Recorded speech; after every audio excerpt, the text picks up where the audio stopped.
Welcome to the Black Doctors Talk podcast. I am Dr. Christopher Holmes, your host for this episode and member of the Black Doctoral Network. Well, once again, I have come back with an awesome, amazing guest. Today, I am joined by Dr. Vincent Price, who is a teacher education professor. That alone should tell you this man has a lot of skill and has a lot of great work that he's doing. But he also specializes in English education by helping develop effective educators for today's and tomorrow's classroom. So this is going to be a great conversation. I'm excited. You guys know I am a teacher's teacher. I work in the field. So anytime I can talk to another educator, I go on like cloud nine. So I'm excited. Welcome, Dr. Price. Thank you. Thank you for that warm welcome. Well, listen, I'm excited. Like I just said, I love talking to people who are passionate about education. So I'm so excited to hear from you. So let's just start off by talking about where does it all begin for you? Oh, well, we'll have to travel back to Mississippi. Okay. That's where I'm from. And my sisters, two sisters and I grew up in mostly a single parent household. My mom raised us, and in just about in every room, there was a bookshelf filled with books of all kinds. And right up the hill from our house, we literally could walk up there and would walk up there, was the AME church that we belonged to. So between the house, the church, and then the public library that was about 10 minutes away, we were immersed in that world of words and reading and also presenting, because it's a small church. AME, you're going to be presenting, you're going to be speaking and speak up, speak clearly. And so that's where it all started. And little did I know that teaching runs in my family. I have several older or higher up generations who were part of the teaching world to some extent.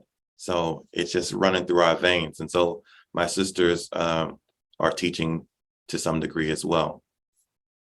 So when you started reading, talk about how this really developed into a love of literature. Well, I'll stop you right there, because I wouldn't say that you might throw out the circuits, but I wouldn't say that I love reading. I would say, I can read and, I can get stuff done. I can understand it. No problem. But I would say that I love to learn. And so books, whether it's stories or nonfiction, give me that avenue towards learning. And so when I was younger, the only times that I read for the most part was when it was an assignment, a class assignment, or when we visited my aunt's house and she made us read for, popsicles or something. But yeah, it's strange. But it's interesting now when I do read, it's typically nonfiction, something that I can either apply to produce something else or apply to myself to better understand who I am and who I come from. So I used to tell my students, I don't love reading. I can read and I know how to get things from reading, but I think it's also important for you to understand what kind of reader you are. And I know what kind of I am, and it helps. And I can steer my way through that reading process because of that. So that's very profound that you say that, that because you're reading for a purpose. And so that's different than this casual reading because you want to learn something new. And so when I hear you say that, and I think about the work that I do in terms of supporting marginalized students, Black and brown students, increase achievement, how do you frame that in your work with teachers and educators in the work that they do in supporting students to really brighten their horizons in new ways, hopefully through the use of text? So my big thing, or part of my big thing, is to increase the amount of Black literature that's taught in classrooms. specifically English classrooms, because that's my field. And I think it's important to have representation, just like it's important to have physical representation, seeing Black male teachers in the classroom who are not necessarily coaches, who are not necessarily principals, but actually in the classroom. That goes a long way. Also, seeing people like you or people who you can identify with on the walls, on posters, in books. But it's not just that. It's not just the presence, but it's also the representation. So yeah, I might be in a classroom as a student. I might be in a classroom where we're reading Black texts, African-American authors, African-American characters. But if every single one of those texts depicts me and people like me in slavery positions or in places where we're always trying to seek justice for these wrongs, then that's not going to be a good, eventually that's going to have an effect, and it's going to turn me off, or I'm going to internalize it. So I feel that it's very important for teachers not only to increase the presence of Black literature. And when I say Black literature, this can also be used for Hispanic literature, minority literature in general for representation purposes. So increase the presence, but also consider the representation so that their horizons can be expanded. Sometimes a valuable piece of Black literature is simply a story in which the character just happens to be Black. It's not focused on race. Race is important, but there's more to who we are than just race. So how do you, and this is where I struggle, how do you get non-Black minority individuals to understand that level of importance as they try to engage their Black and brown students? And I'm saying this now that we've seen this big upheaval of parents who are trying to remove certain texts from school libraries because they find the text offensive. So how do we encourage them, the leadership specifically, to allow those texts to remain? Because just like you said, representation for all of my students matters. And so I want to make sure that all of my students can see themselves in a piece of text in this building, in the classroom with the teacher. That's a great question. I think one, it starts with that mindset shift. So instead of seeing typical literature, Huck Finn, where the red fern grows, all that, instead of seeing that as literature, that's it, we start seeing it as white literature. And so that white literature is taught for a particular reason, because schools were designed to appeal to their white audience. So if we actually flip the script and ask parents why they would want these particular texts taught, completely, compared to these texts, if you dig down deep enough, it's really going to connect with identity. Being able to connect with this literature and to connect with that culture. So it's a cultural thing. So literature is not just literature, period. It is very cultured. And so once we acknowledge that, we can start to see the importance of its impact. The second thing, once you have that acknowledged, then the second thing is making sure, I think it goes back to the teachers in understanding this and expressing this to the parents and the students, that just because a piece focuses on Black characters or is written by a Black author doesn't mean that you have to have every discussion about race. I think that is one of the downfalls that's becoming, or has been one of the downfalls of teaching Black literature, because people say that, oh, we're always talking about race and I don't want my children to feel upset because they weren't around when this happened. I didn't own slaves, all this stuff. But so there's more to it. I think we have to avoid pigeonholing Black literature into this piece that's just about race. Some pieces are not. Yeah. Some Black authors write, here's life. Here's life among Black people. It's not necessarily a race thing. They happen to be Black, but Yeah. this is life. Yeah. So I think we have to, juggle those two lives, just like we can juggle with white pieces of literature, those ones that actually deal with race. You got, was it To Kill a Mockingbird? Oftentimes is associated with race, but you also have other pieces of white literature that don't, because they just talk about life in general. Right. So we have to make sure that we have that equal balance. And I love the fact, because of what you're saying, what you're saying is, if we allow these texts to exist, number one, is going to shape or reshape some of our mindsets, right? About how we have painted these narratives of Black people in America. But I think for white children, what it does is it exposes them to a new understanding of what being Black is, or that they just Black, but we have so many similarities. That story connects so much with me. They just happen to be a Black author telling the story. Yeah. And so I think there's a fear aspect that their children won't carry the same beliefs that they have. And so they don't want to change that narrative. They want to keep it going. And so, like you said, like as you read, you learn, you discover, you're being exposed. And so I think if we can remove the fear, increase this cultural awareness this DEI that we're doing everywhere, it needs to happen also in public schools along with our educators. So I agree with you. I'm just shook when I see these stories on the news. I mean, parents actually at board meetings nearly rioting about text. Yeah. It's a little bit, my fear goes to the parents who aren't speaking, the Black parents who feel like they don't have a voice, and then their children are being impacted by other people's decisions. Yeah. So let's keep going. Okay.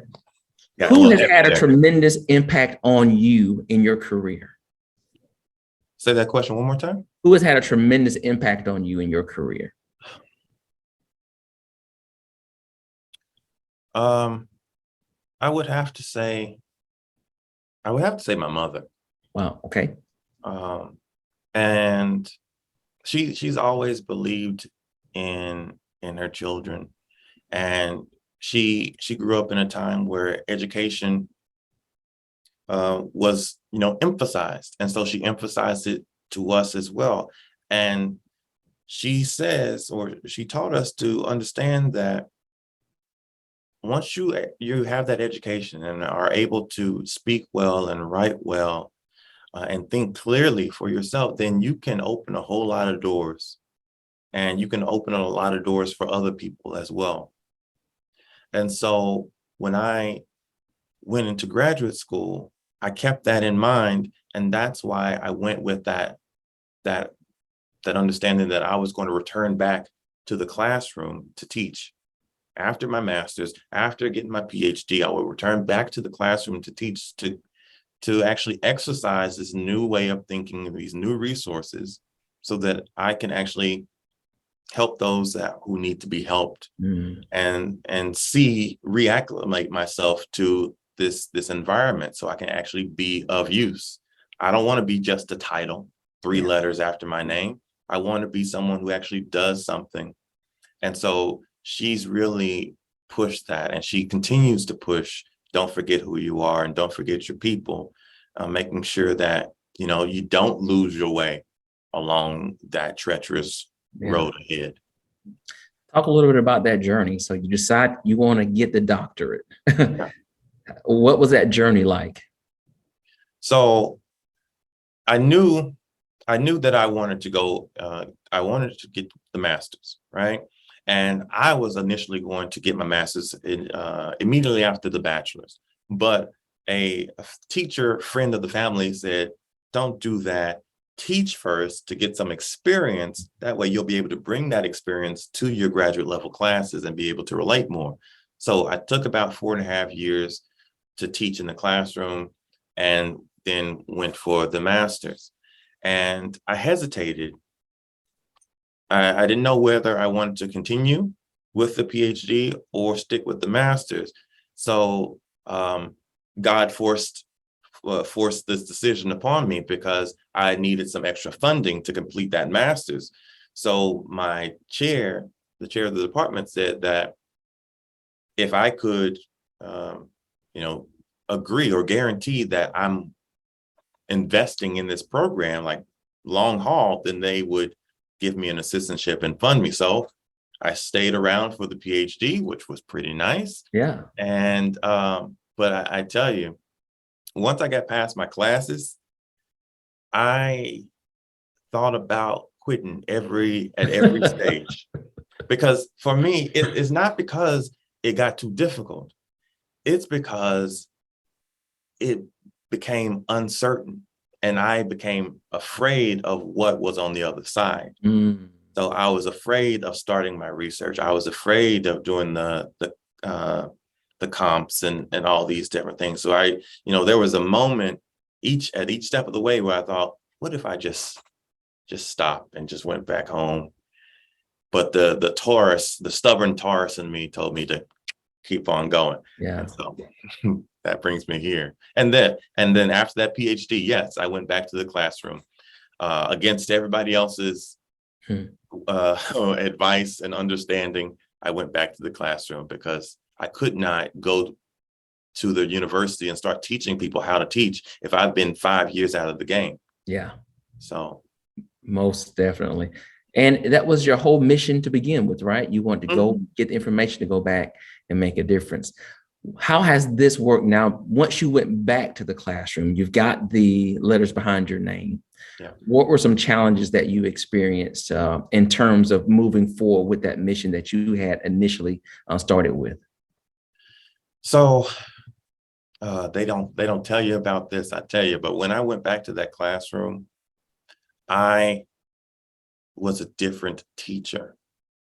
And I didn't realize how difficult that struggle was going to be to figure out this new teacher that I was. So I had Mr. Price before the master's and the PhD, and then I had Dr. Price, who had all these theoretical things that I've been learning in school and who had kind of gotten a little bit soft, but more welcoming at the same time. But this Mr. Price was getting things done, and the disciplinarian, I had to figure out a way, and it was a struggle to marry those two together.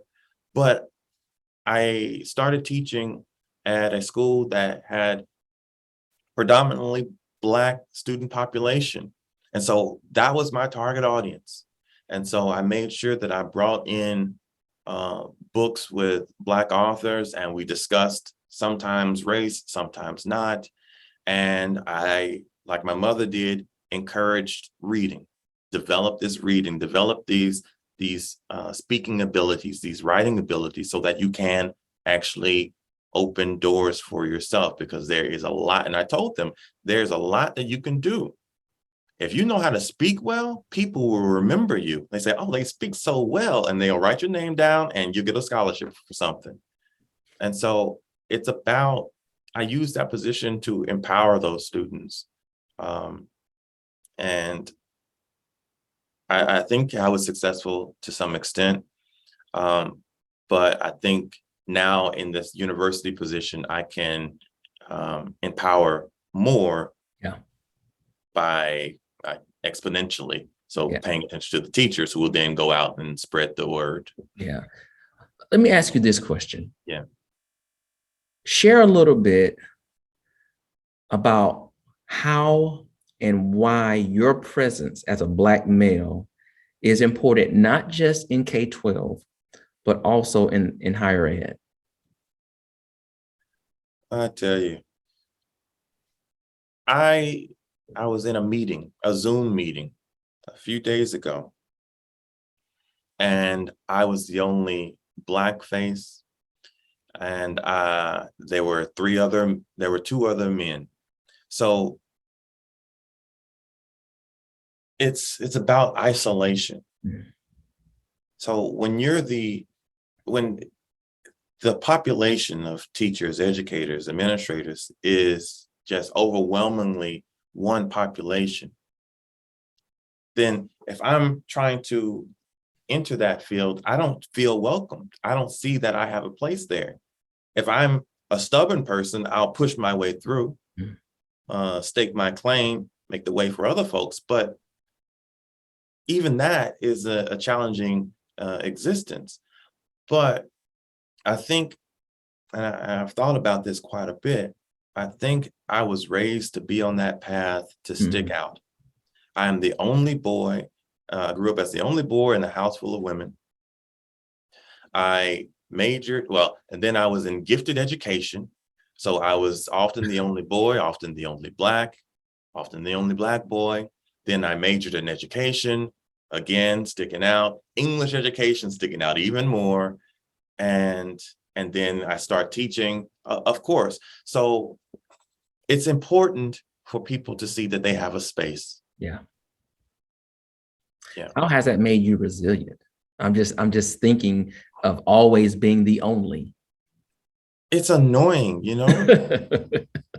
and it's annoying, and it's a bit discouraging sometimes to be the only, because it's nice to be able to connect Yes. with someone, to be able to connect with an experience or just simply an identity. But when you're the only, and when you're a soft-spoken person, introvert, it's kind of out there. But again, the stubborn Taurus in me says, you're there for a reason. And the believer in me says, you're there for a reason. Yeah. So continue with that path, because if you weren't there, then nobody would be there. Exactly. Exactly. I totally agree with you. I have definitely been in those same spaces, and it would have been nice to have another voice in conjunction with mine, fighting for specific things. But I'm like you, but what if I didn't say anything? And you don't want to seem like you're being difficult, right? But you have a different purpose, and you know exactly what your purpose is. And so you're speaking up for a group that you feel like they need you. They have to have your voice present because they don't have a voice. And I know all the males who are educators who are watching this are thinking, oh yes, oh yes, oh yes. There's like, talk, brothers, because we're very few and far in between in education, but we're so necessary. I told a guy this the other day, he was asking, well, I don't have some of these same problems that other people are having with the students. And this was a majority Black school. And I said, because in their opinion, you're an endangered species. You're an anomaly. They don't know how to interact with you because they haven't seen anybody like you before. And so I guess he thought he was doing something magical. I was like, not really. Just your physical presence makes a difference. So if you had to go back and tell that first year teacher, Vincent, something, what would you say to him? Oh, a young Vincent, I tell you. And it wasn't that long ago, so don't think like you can't go back that far. I think I would. I think I would tell my young self, regarding teaching, to give students more independence. Because I learned this in my last year of teaching before going into the master's, and I know it better even now, that students are capable of much more than we think. And oftentimes we limit that with the constraints that we put on certain assignments or certain ways of governing the class. So young Vincent, Mr. Price was the disciplinarian. He had to get things right, because I was thrown into a space where I took over for a teacher who just stopped showing up. So I had to, kind of control the reins. Yeah. But I will say that it benefits me as the teacher, and it also benefits the students to have more of that independence, so they'll be able to grow a little bit more and learn more about themselves and how they learn. For sure. Definitely agree. I was the same way. I was doctor classroom management, if I had to be honest with you. Yeah. That was my strong. So I could whoop a class together really quickly. But in the same sense, I was not giving them enough liberty to be free thinkers. Yeah. And I'll say this as well, because of that same identity, that disciplinarian, I painted myself into a corner, personality wise. I was not able to relax, to unpack, to even hug or side hug students, because that wasn't built into my teacher persona. And so when I returned back to the classroom, I relaxed a good bit. And I feel that that kept me going some. So you're in higher ed now. What's next for you? Where do you see yourself in the next 5, 10 years? Oh, well, I'm an assistant professor right now. So I'm on that tenure track. So I'm going to be working on some publications and some presentations. And so I'm thinking, based off of my dissertation, I'm trying to expand from there. So I'm going to be exploring the power of story. So not just the literature that teachers teach, but also the teacher journey. How do I see myself? What's my story? I'm working on a book for that. The story that is curriculum. So all of these different pieces and how these different stories actually impact lives, students' lives, teachers' lives, school cultures, and all that. So I'm going to be working on publications and presentations, and then also on the side, continuing with my editing business, where I support doctoral students with their writing, supporting their editing and formatting purposes. You guys heard him. So if you need an editor, Dr. Vincent Price, he's your man. I needed your number back because I'm a science teacher by trade. So I'm not a writer. So imagine me going through this process. I hate to proofread. That's just not my strong suit. So yeah, I needed your number for sure. I felt so bad for my editor. I was like, God bless you. I can only tell you what you're about to read. It's going to be garbage, but she did a great job. She was very nice to me as well. So you're going to write, you're going to be producing some works. That means you're going to be doing some sharing. And soon you will also be sharing with us at the next conference. So talk about that conference, why you're excited, and what you'll be talking about there. So I'm excited because this is actually the first conference that I'll be going to as a professor and not a student. And I'm going to be doing two things: presenting a little bit of my dissertation research, so focusing on what high school teachers, English teachers taught, what Black literature pieces.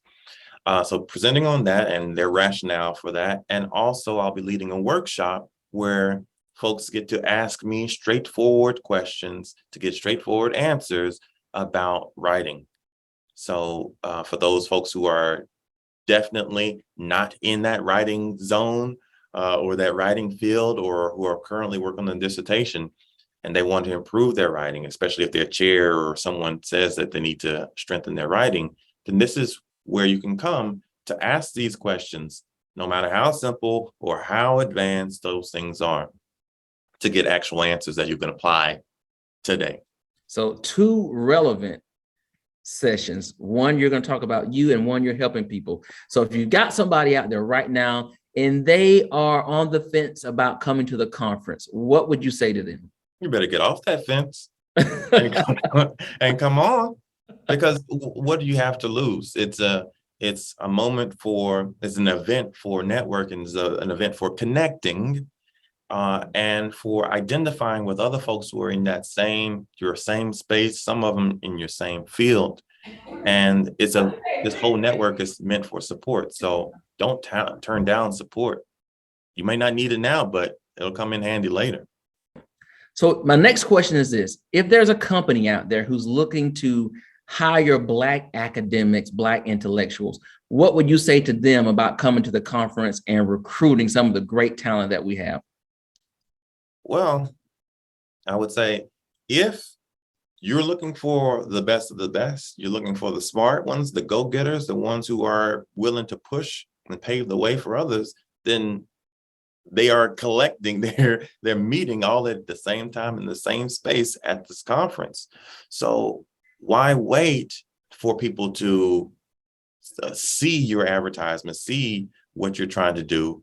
Come to them and let them know, because people are looking for jobs. Yeah. People are looking for opportunities for growth. Don't let them settle on what they see randomly. Come to them and show us what we have as our options. Awesome. Well, I'm excited to talk with you today. This has been a pleasure. Again, I am an ed head. For those people who don't know, those are education nerds. That's me. So this has truly been a pleasure. I am definitely going to connect with you. But for those that are watching and they want to connect with you, how can they find out more about you and the work that you're doing, Dr. Price? All right. So you can visit my website at it's drpriceteaches.com. Pretty straightforward, drpriceteaches.com. And that shows you all the different things that I do in regards to writing and teaching. Awesome. Well, I want you guys to go find him at his website. He's also on LinkedIn. I looked him up. I found him. I'm going to connect with him. But while you're doing that, yeah.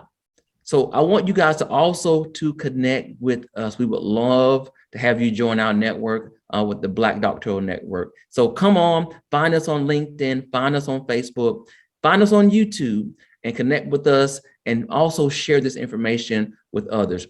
You have been watching the Black Doctors Talk podcast. Thank you so much.